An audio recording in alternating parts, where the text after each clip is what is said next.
Welcome to today's episode of Words of the Wise. Today I have Chief Mulcahy from Town of Webb PD, 22 years total in law enforcement. Welcome to the show, Chief Mulcahy. Thank you so much for being here. Thanks for having me. Of course, I'm really looking forward to it. So, I want to kind of quickly go through a little bit of your bio and then dive into your background. So, you served 4 years in the United States Marine Corps, 21 years for the New York State Police, and now you are currently the chief of police for the town of Webb. Does Yes, it feel like it's been 22 years, or does it feel like you blinked and now we're here? it went by real quick. Yeah. When you first start out, it's like I do this for 20 years before I can retire, and then next thing you know, you're like, it's done. I can retire.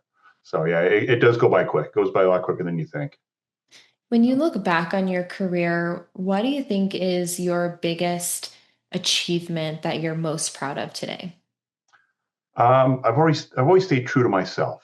Mm. Uh, I always did the job the way I thought it was intended to be done, being fair, being honest. Um, so being true to myself is probably the biggest accomplishment that I can always say. I can lay my head down at night and sleep well knowing that I did that. I love that. Um, we know that, peer pressure can be a thing. And a lot of times, through the conversations, people do maybe change who they are for the job or because of the pressures that they experience organizationally or even out in the real world. Was there anything that was kind of your North Star that allowed you to stay true to who you were? Did you have kind of a checks and balances where you're like, nope, not going to do that? Or how did you not fall subject to some of that peer support? Or excuse me, Um, peer pressure. I just think my upbringing, the military. I just kind of said, this is how I am. This is who I am. I'm not gonna fall victim to something because I'm trying to get promoted or I'm trying to get that next detail. I just said, this is who I am. I'm going to do it the right way that I believe is, the fair and honest way. Do you think that that is one of the best qualities of a leader is to be able to say that and say, I'm going to stay true to who I am and I'm not going to fall subject to anything that falls below that standard?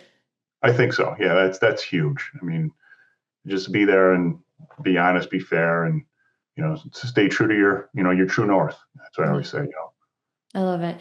So when we talked offline, physical fitness was something that's always been a part of who you are and what you do. Can you tell us a little bit about how you've been able to create physical and mental longevity for yourself in this career?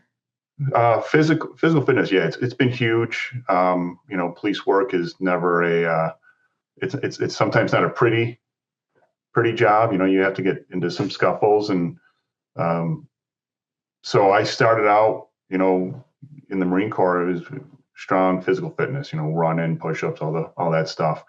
And then when I joined the state police, I realized that I need to stay healthy. I need to stay in shape, and I started doing CrossFit.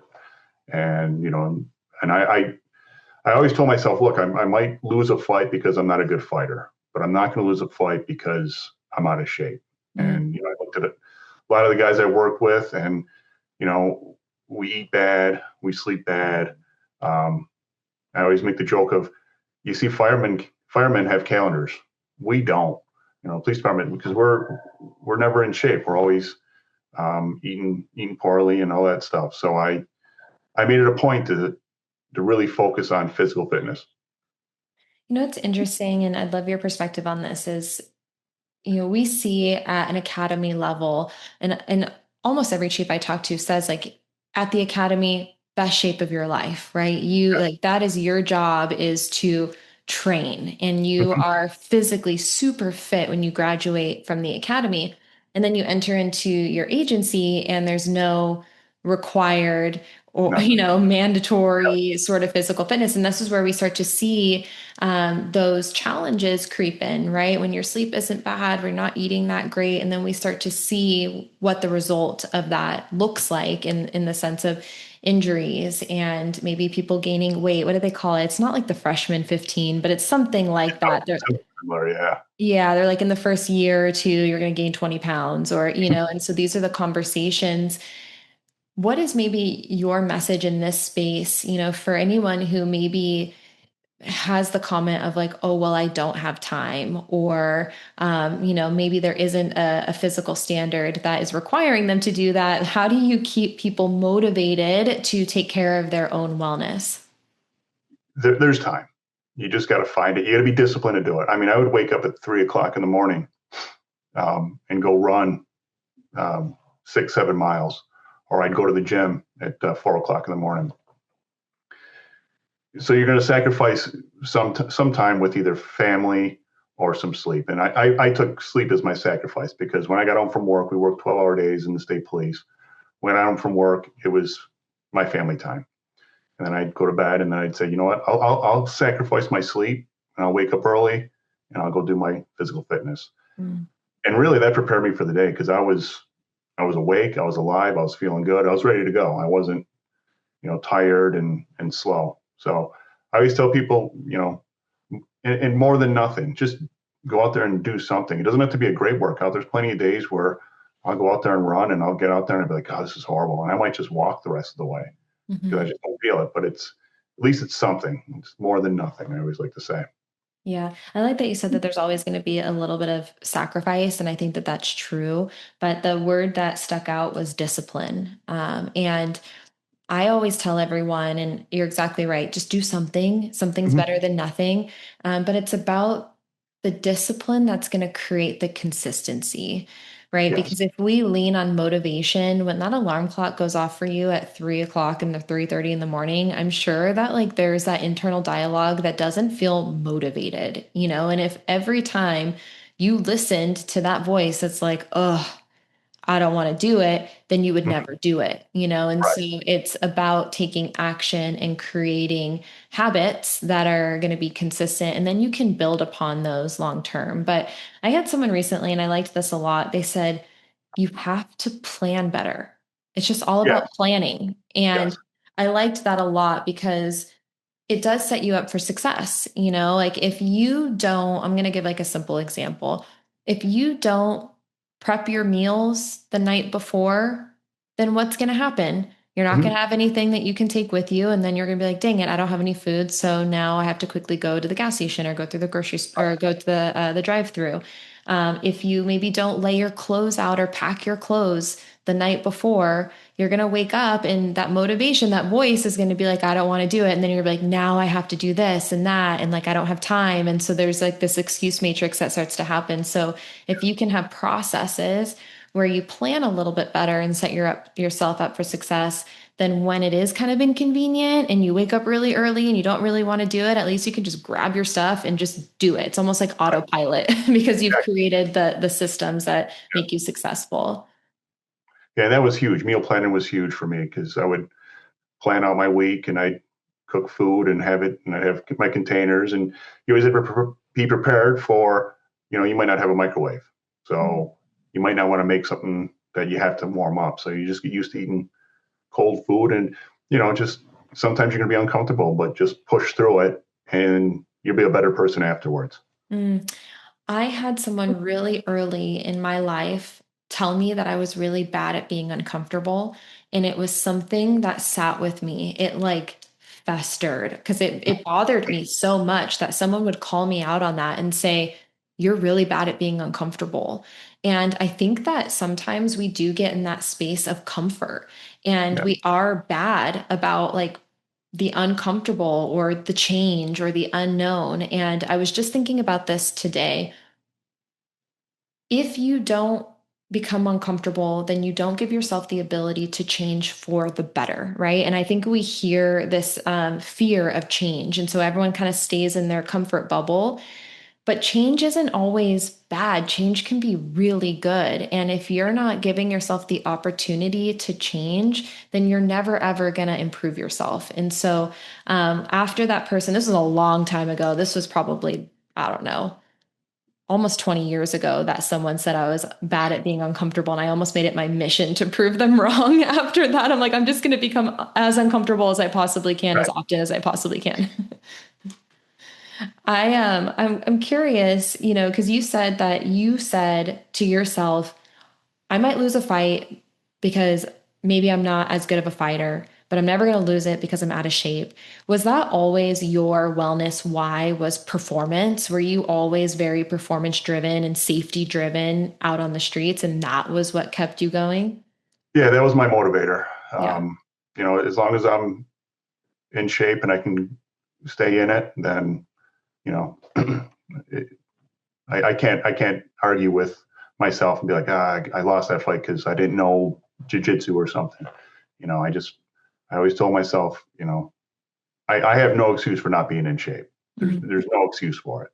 And to lose that fight, I might be the one injured, or my partner might have been the one injured because I wasn't physically fit to stay in the fight. So that's a huge motivator for me, still to this day, even as the chief. I have a question for you, and I think that a lot of chiefs go back and forth on the answer to this question. And so maybe the answer is I don't know.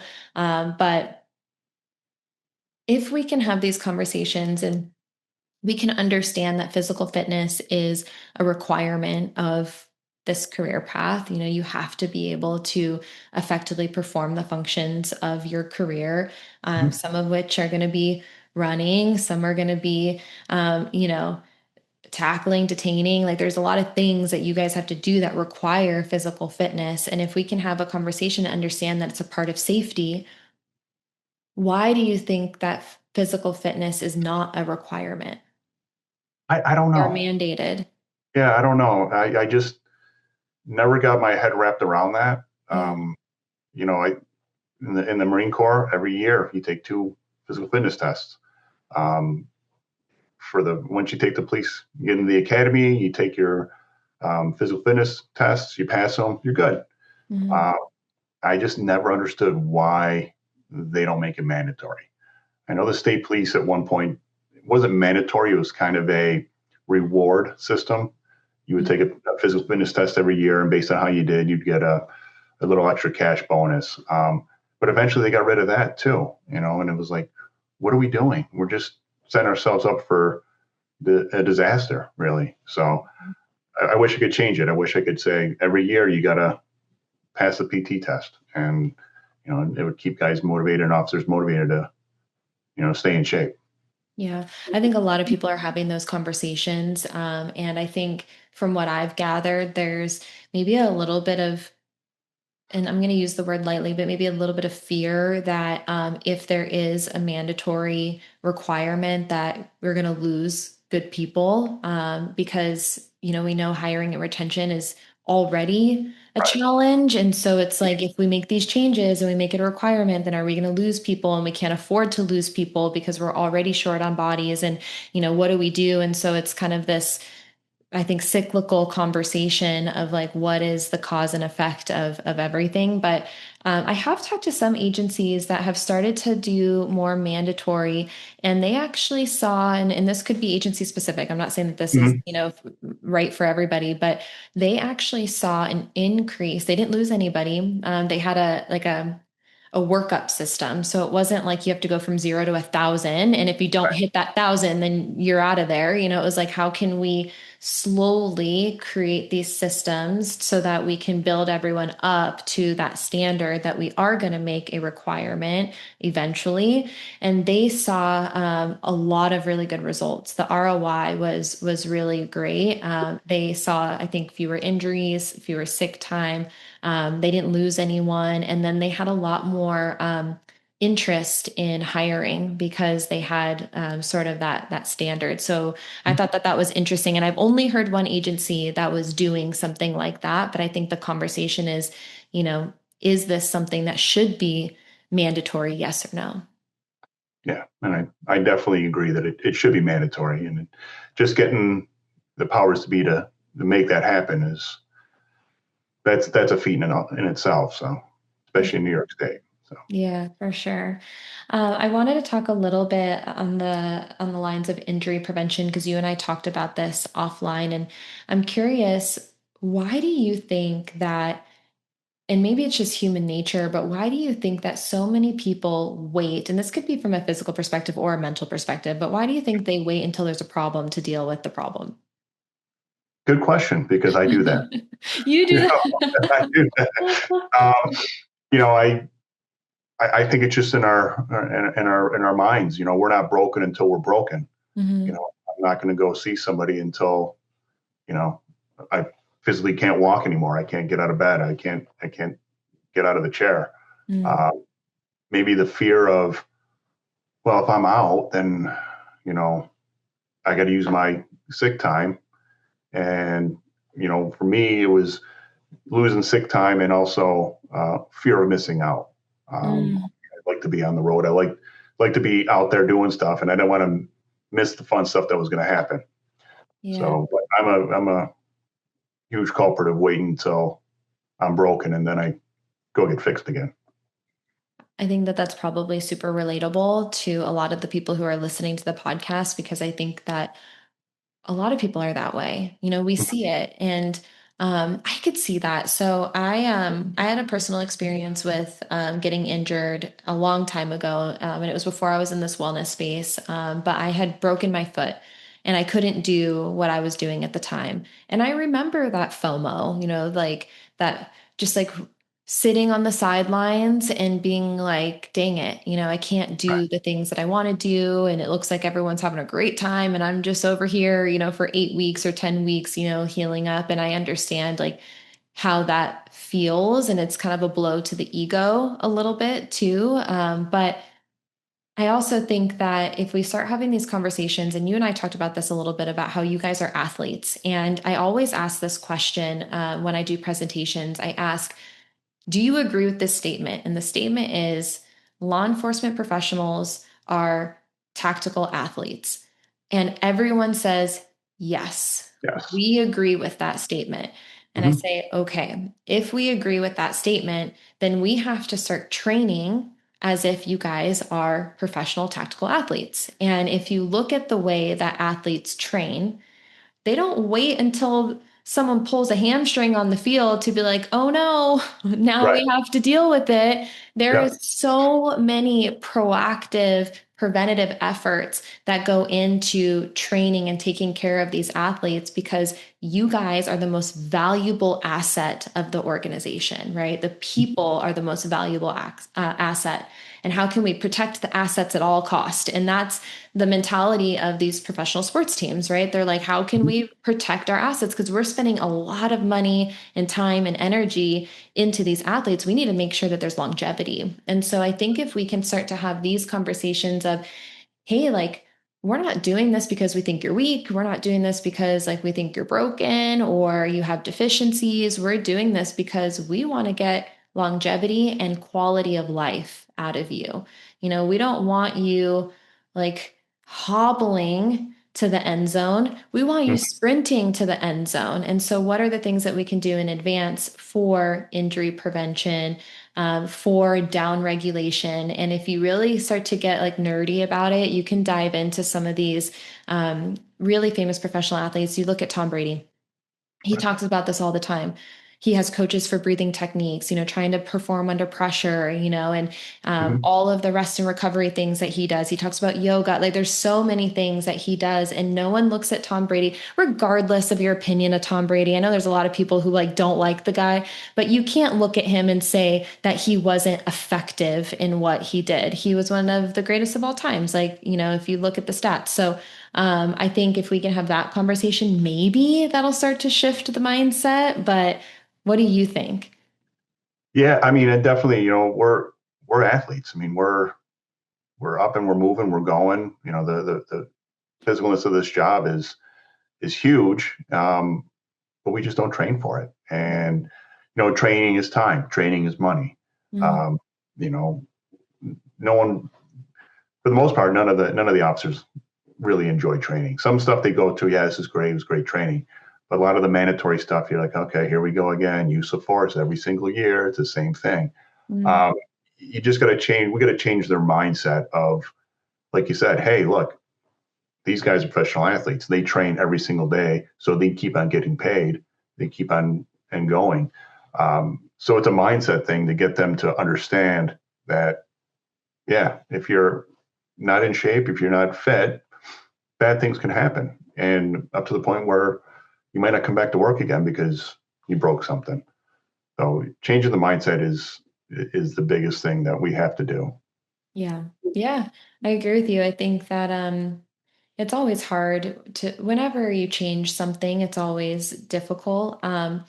I love having these conversations because I think it just sparks the conversation of, how can we take steps in that direction? What are some things that can happen in order to start, showcasing some of these things or giving the why behind some of these things? And are there ways to infuse some of this stuff into training that you're already doing? Or I had another chief say, and I do briefing training too, but he was saying in roll call or briefing, they started doing certain like wellness things and trying to tie it to like performance, right? So he said sometimes they'll do like a quiet minute. So it's kind of like a breathing and like, they're trying to set their mind mentally for the shift ahead. Or we were talking about, he said he like would put on music or something and like, how can we maybe like do like a quick mobility or like some squat stuff in like roll call. And so I think that there are ways to maybe say we don't need to carve out extra time,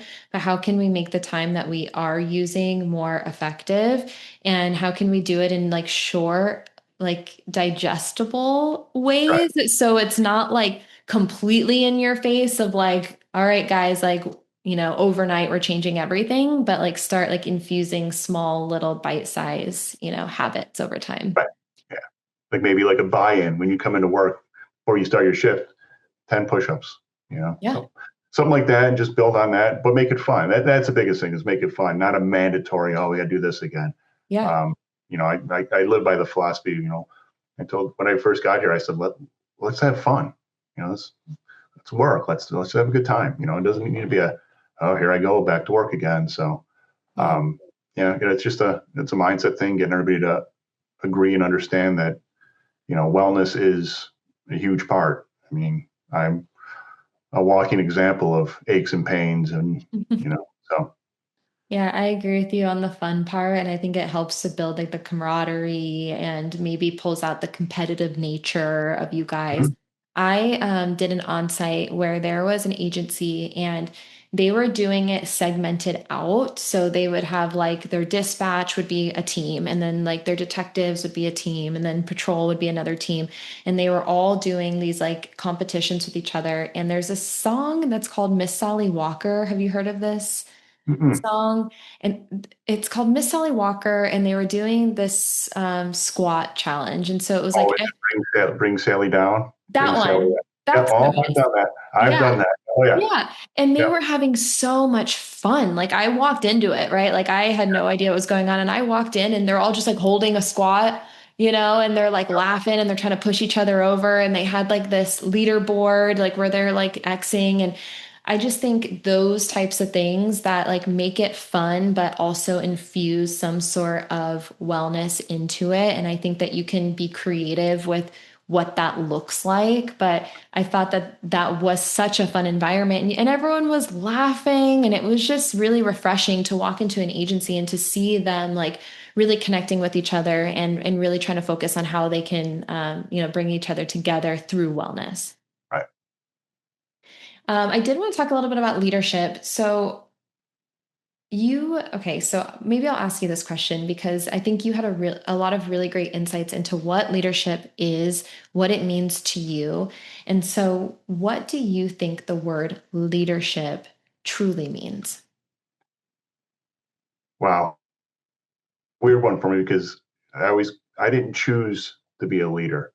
Um, I I never had any aspirations to be a supervisor or a leader.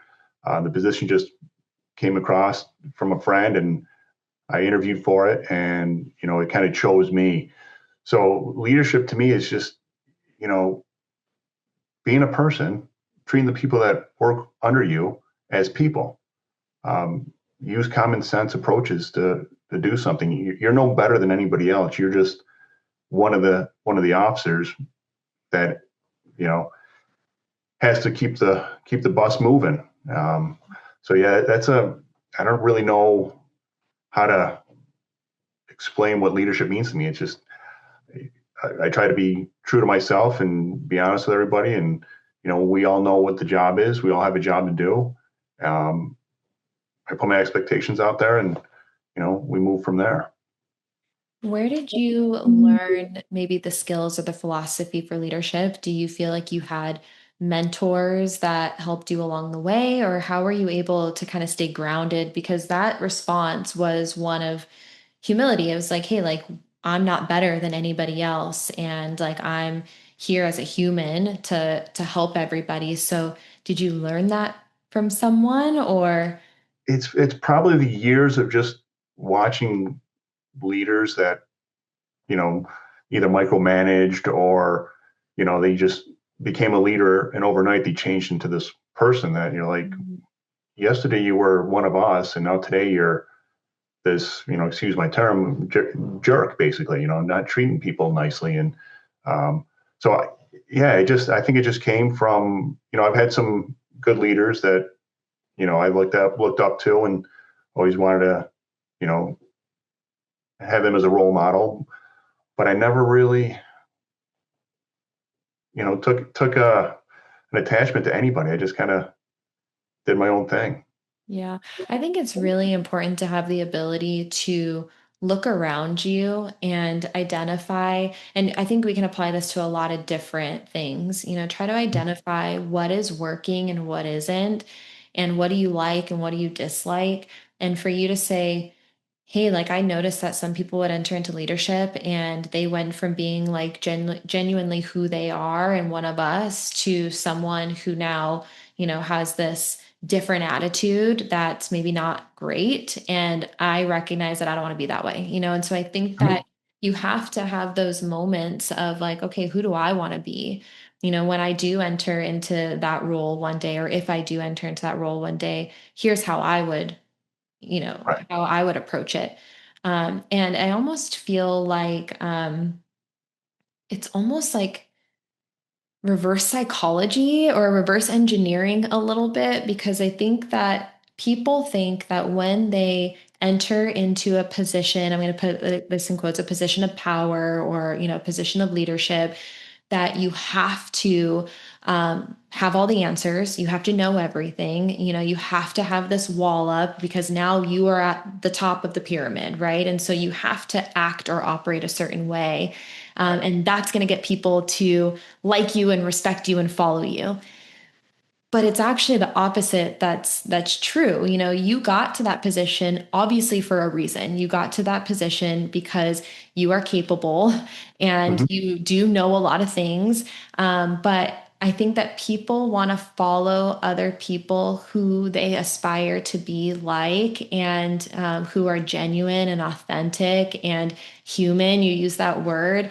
And so I think you almost have to like let those like leadership barriers down a little bit so that people see who you are. And, obviously you can make decisions and you do, but you don't have to have all of the answers. And it's okay to tell Yeah. people that you don't know everything, and I think Mhm. it's really counterintuitive. I think that there's a lot of pressure when you get to the top of an organization or a company or whatever it is that you do with your profession. When you get to the top, there's a lot of pressure for you to be a certain way. And so you almost have to like reverse it a little bit. Yes.